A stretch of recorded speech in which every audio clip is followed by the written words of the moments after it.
Hey everybody, it's Liz from the Lemon Bowl. I'm going to show you a super easy weeknight dinner recipe, a chicken and green bean stir fry. The whole thing comes together in less than 20 minutes. It's flavorful, fresh, and extremely versatile. To get started, you want to preheat a hot pan. You could use a wok. I'm just using a deep saute pan. You want to get it pretty hot. Don't forget, restaurant kitchen stoves are much stronger than anything in your home kitchen. Bump up the heat, you're not going to burn it, I promise. Now, to start, I spray it with a little nonstick cooking spray. The reason why I don't use oil here is you're going to drizzle hundreds of calories that you're not going to taste. I save those fat calories for a little sesame oil at the end. Now we're going to add the chicken into the hot pan, and then to this we're just going to sprinkle salt and pepper on it. And you want to hear that sear when the chicken hits the pan. That's what you're looking for. Now the other trick here is you want to have the chicken in a single layer, and that way it doesn't steam and get too watery and you get a nice crust on it. Now to this we're going to sprinkle in salt. You can do it by eyeballing it, but in general about a teaspoon per pound of meat is a good ratio if you don't want to eyeball it. And while that sears, I'm going to wash my hands.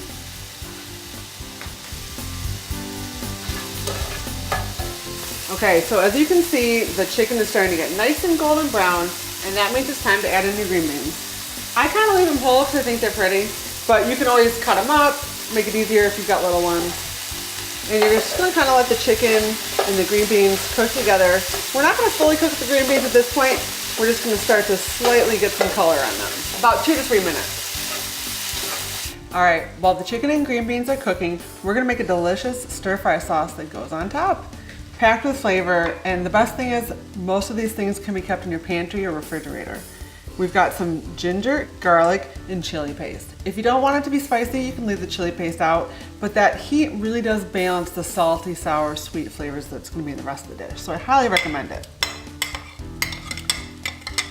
Now to that, we're going to add some hoisin, which is essentially Chinese barbecue sauce. Makes a really nice, sweet flavor. And the key with Asian cooking is to balance, like I said, spicy, salty, sour, sweet. Those 4 S's are going to be the secret to a really well-balanced, delicious dish at the end. Now for the salty part, soy sauce, of course. Now we're going to add in some chicken broth. And we've got rice wine vinegar. That's where you're going to get the sour part. And I talked earlier about why I don't use oil to saute meat. I like to save those calories for the end. So this is toasted sesame oil. It's really packed in flavor.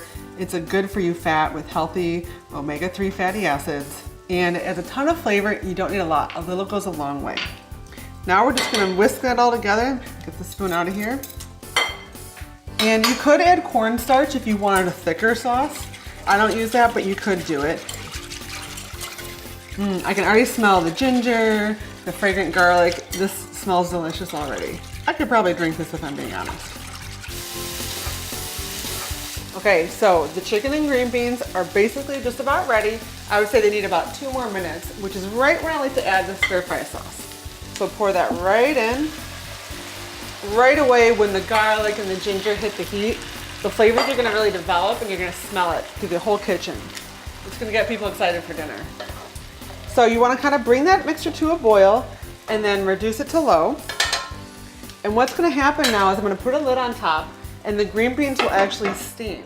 And that's how they'll cook and get nice and tender. Again, you don't want to overcook them, but a couple minutes in the steam will make them perfect, tender, and not too soggy. All right, let's take a look. Ooh, it's perfect. The green beans are bright green, the chicken is brown, the sauce is kind of reduced a bit. We're ready to plate. So to serve, I love to put it on top of brown rice, but you could eat it plain, you could use jasmine rice, whatever your family likes the most. And then right before serving, I sprinkle on some fresh scallion. That adds a lot of bright flavor, perks up the whole dish, and really brings all those Asian flavors together. You're gonna love it. For the full recipe, head to thelemonbowl.com.